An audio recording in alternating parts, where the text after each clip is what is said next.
Hey everyone, it is Michael, Backyard Orchard Dreams. Hope you're doing good out there. I just got back from vacation and I want to do a real quick video on how to protect your trees from the summer heat, especially if you don't have a lot of time. If you don't have a lot of time, what you can do in 2 minutes to make sure your plants are not being ravaged by the summer heat.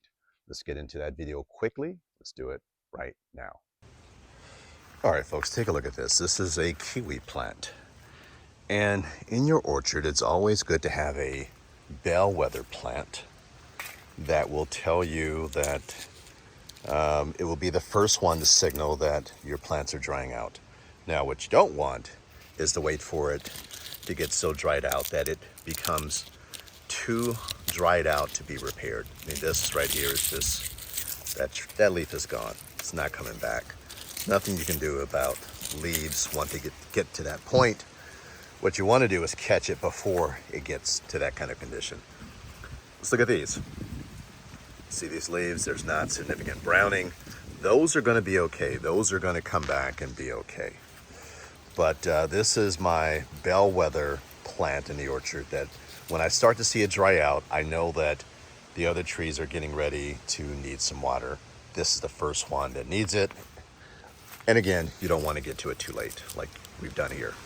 And so what I want to talk about today, as we're approaching summer, one of the things you got to watch out for is heat spikes. When this temperature spikes above 90, 95, 100, that puts a lot of pressure on your plants. And if you don't get water on your plants pretty quickly, the damage can be irrevocable. So that is something that you definitely want to avoid. And the challenge is life. Sometimes life, you just get so busy.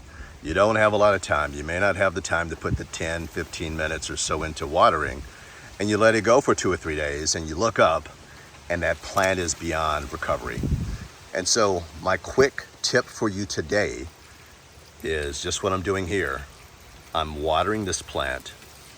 See how I got the water hose? There's not a lot. Let me put it at a different angle. There's not a lot of water coming out, just a nice steady flow. And really how much of the flow is going to depend upon how quickly your soil absorbs. This soil here does not absorb water super quickly, so if I run it too high, it will overflow and just kind of run down the hill. So just put it at a nice steady pace. I could probably put it up a little bit higher. But the point is, in the time to make this video, 1 or 2 minutes, this plant will have enough water to survive another 2 or 3 days. So if you get super busy and you don't have time to spend for quality watering, make sure you take a moment and give it a quick drink. Give that plant a quick drink for a minute or two, and you will be better off, and your plant will be better off surviving some of the stretches without water and surviving the heat spikes.